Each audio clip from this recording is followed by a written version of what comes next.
Department police department వరకు panchayati raj medical and health municipal corporation all departments అధికారులను కలెక్టర్లను concern ఆఫీసర్లు అందరూ కూడా ఈ వీడియో కాన్ఫరెన్స్ సమావేశాల గురించి ముఖ్యంగా మీరు 72 గంటలు అప్రమత్తంగా ఉండాల్సిందే. అన్ని డిపార్ట్మెంట్స్ అందరూ అధికారులు ఇంక్లూడింగ్ కలెక్టర్స్ డిపార్ట్మెంట్ హెడ్స్ మీ కంట్రోల్ రూమ్ లో అప్రమత్తం చేసి మొత్తం యాక్టివేట్ చేసుకోవాలి. అందరినీ 24/7 కంట్రోల్ రూమ్ లో ఉండి సమాచారాన్ని సేకరించి ఎప్పటికప్పుడు లోకల్ గా అప్రమత్తం చేసే పరిస్థితి చేసుకోవడానికి మీరు కరెక్ట్ గా ప్లాన్ చేసుకోవాలి. అదేవిధంగా ఈ లోతట్టు ప్రాంతాలను లోడింగ్ ఏరియాస్ పట్ల కూడా మీరు అప్రమత్తంగా పెట్టుకొని వాళ్ళను ముందు వాళ్ళనందరినీ కూడా అలర్ట్ చేసుకునే దాంట్లో ఉండాలి. అదేవిధంగా ఈ సమస్యలన్నిటి కూడా నిరవధికంగా కమ్యూనికేషన్ ఉండాలి. ఎక్కడ ఏది జరిగినా కంట్రోల్ రూమ్ కి సమాచారం కావాలి.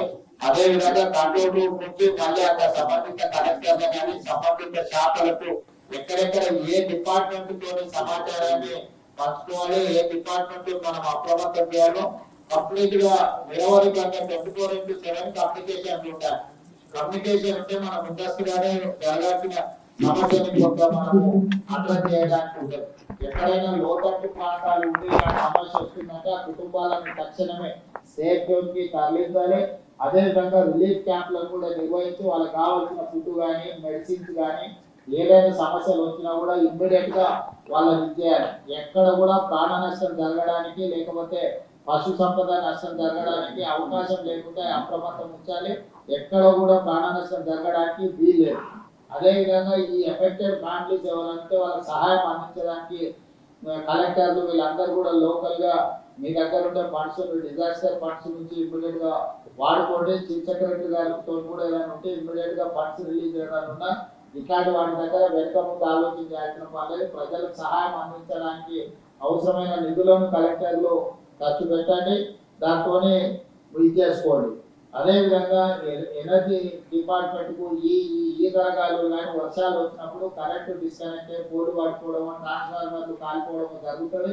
ఎక్కడికక్కడ అప్రమత్తంగా ఉంచాలి. ఎక్కడ రిస్టోర్ చేయాలి, మొబైల్ ట్రాన్స్ఫార్మర్స్ రెడీగా పెట్టుకోవాలి. ఎక్కడికక్కడ పవర్ ఏదైనా అవసరమైతే ఇచ్చేయండి. పవర్ రిస్టోర్ చేయలేకపోతే అవసరమైతే జనరేటర్స్ తోనైనా కూడా మీరు వాళ్ళని అప్రమత్తం చేసి చేసుకోవాల్సిన అవసరం ఉంటుంది. ఎక్కడైనా విద్యుత్ కానీ లేకపోతే తాగునీటి కానీ డ్రైనేజ్ వ్యవస్థ కానీ వీటన్నిటిని మీరు అప్రమత్తం చేసుకోవాలి. నిరంతరం పర్యవేక్షిస్తుండాలి. ఒక డిపార్ట్మెంట్ నాకు తెలుసు, ఒక డిపార్ట్మెంట్ తెలియదని కానీ ఫైర్ డిపార్ట్మెంట్ కానీ నేషనల్ డిజాస్టర్ డిపార్ట్మెంట్ కానీ లేకపోతే స్టేట్ డిజాస్టర్ ఇప్పుడు మనం సొంతంగా స్టేట్ డిజాస్టర్ మేనేజ్మెంట్ కూడా మొత్తం అంతా ట్రైనింగ్